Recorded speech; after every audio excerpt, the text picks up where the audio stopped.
What's up guys, I'm Andy from 1A Auto. In this video, I'm going to show you how to replace this inner tie rod end on this 2012 Ford Escape. If you need this part or other parts for your vehicle, click the link in the description and head over to 1AAuto.com. One thing you're going to want to do anytime you do any kind of front end repair or suspension repair, you're going to want to go to a local shop and have your alignment performed, otherwise you're going to have premature tire wear. Just going to use a little rust penetrant right here. Give that a squirt. Before I loosen this nut up, I'm actually going to loosen this nut up here. I'm going to use a 21mm wrench. Loosen it up. I'm going to use an 18mm socket and a breaker bar. Loosen this nut up and take it off.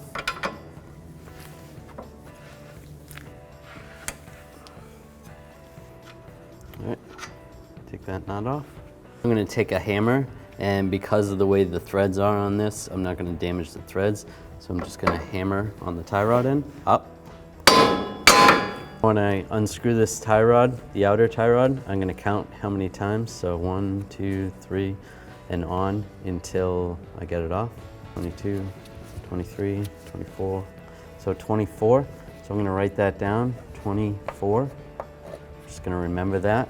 So if I'm going to install a new tie rod end, outer tie rod end, I'm going to put that on 24 turns, or if I'm going to install a new inner tie rod end and reuse the outer one, I'm still going to do 24 turns. I need to remove this nut. I am going to use a little rust penetrant and let that soak for a little bit. I'm going to use some locking pliers and take the socket and the ratchet. Loosen this up.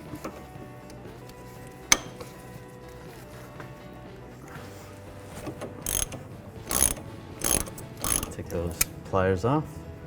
Next I want to take that clamp off right there. So I'm going to use these needle nose pliers.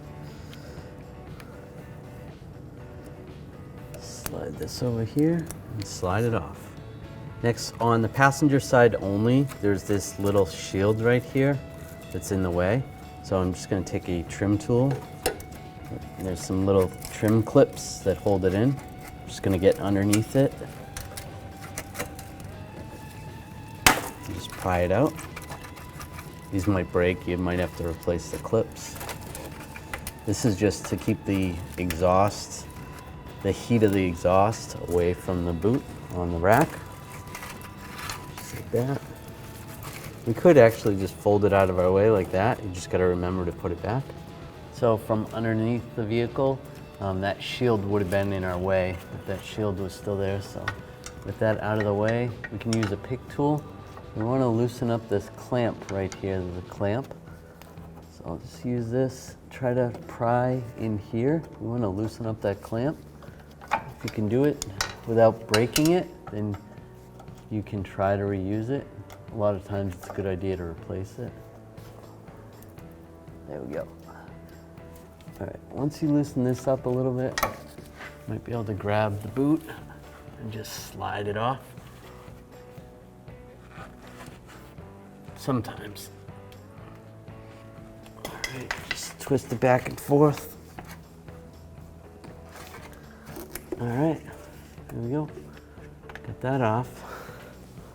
With that clamp off, now I can just grab the boot, just twist it a little bit, slide it up. I am going to reuse this boot because it's still okay, it's not ripped or anything. Just make sure. And I didn't do too much damage to the clamp, so I'm going to reuse that as well. All right, so we want to remove the inner tie rod end. Now, there's no splines or anything on the factory tie rod, which makes it very hard to remove. If you could get a pipe wrench in there, you can do that. Or if you have a special tool, we actually sell these tools at 1AAuto.com. And this is a universal inner tie rod tool. We'll slide this on like this. And from underneath, I'm going to use a 14mm socket, extension, and a ratchet. I'm going to try to tighten these down like this. Now I'm going to take an extension and another ratchet, slide it right into the tool, and loosen this up. That was a little tough, but not too bad. Came right off. And there we go. It is a good idea when you're removing an inner tie rod to take some pliers and just hold the rack from spinning, because you don't want to damage the rack when you go to remove it. So keep that in mind. Here's the old inner tie rod end. Here's the new inner tie rod end from 1aauto.com. As you can see, the size is the same. The new one comes with the new nut. Threads are the same on the back side. The new one is actually slotted, which makes it installing and removing a lot easier. You can put a wrench on there, or if you have a special tie rod tool, you can use that. It makes it easier to torque. Get yours at 1aauto.com and you'll be ready to rock and roll.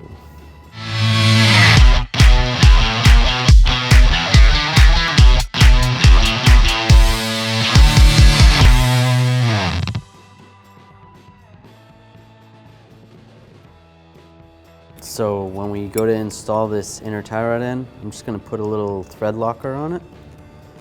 You want to make sure that does not come loose. So to install this, because this is slotted, we could actually use a wrench, or we could use a tool like this that slides over here, and this goes all the way on here. And then you can torque it on like that. But I'm actually going to use our own tool, show you how that works. Start the tie rod in. Tighten that down. All right, so then I'll take this tie rod tool, even though it has slots, and we'll tighten this on. We're gonna torque it with this. Just gonna snug these up a little bit. Now I'm just gonna use this torque wrench. We actually sell this torque wrench at 1aauto.com with the extension, and I'm gonna torque this to 66 foot-pounds. And that's good. Just gonna use a ratchet wrench, a 14mm ratchet wrench to remove the tool. You could install the tool with this as well. All right, so you wanna check your clamp, make sure your clamp is okay. If it's bent really bad, you're gonna have to get a new one. You're gonna need a tool like this, which is gonna pinch it and push on it at the same time. So once I install that, we'll take these special pliers and pinch that back on. Take this nut off first. Take that off, set it aside. You can slide the boot over.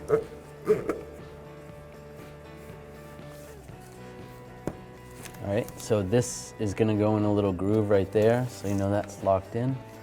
And the back side, just gonna have to try to force that over the rack. And take these pliers, slide onto the clamp. I'm gonna pinch it down, just squeeze it. And it looks like it's really tight. You can give the boot a shake, make sure it's nice and tight, and you're good to go. Now we're gonna take this clamp, make sure you put this clamp on before you put the nut on, or even the outer tie rod. And then use some pliers, just squeeze this. Oh, sometimes they slide off, so be careful. Keep your fingers away from it. Right there. Now we'll take this heat shield that's back here, slide that back into position, push the push pins in, right there. Lower one in down here, that goes right there. Push that in like that. Then I'll take this nut and we'll slide this on this way. Now I'm gonna take the outer tie rod end. We remember that we turned it 24 times, so we're gonna do the same as taking it off. 1, 2, 3, 4, 23, 24. Okay, so we'll just make sure that jam nut is snug right there. Line the tie rod into the knuckle. Push it down. I'll take this castle nut, slide this on the tie rod in, and I'm going to use an 18mm socket and a ratchet. Start tightening this up. We're going to use a torque wrench with the same 18mm socket. We're going to torque this to 59 foot-pounds. Now I'm going to take the cotter pin. Now the reason we have the cotter pin is so the nut doesn't loosen up. And we'll slide it into the hole. If the castle nut doesn't line up with the hole, what you can do is tighten it a little bit more so that it lines up properly. And then I'll take some side cutters. I'm just gonna bend the end of this. Bend the end of the cotter pin down. Just fold it. There's not really any right or wrong way to do this, as long as it's not gonna hit any suspension components. And I'll just trim the excess. Now I'm gonna take the grease fitting, get this lined up. Right there.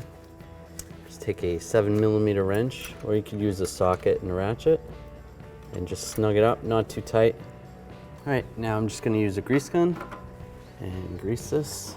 Just give it a couple pumps.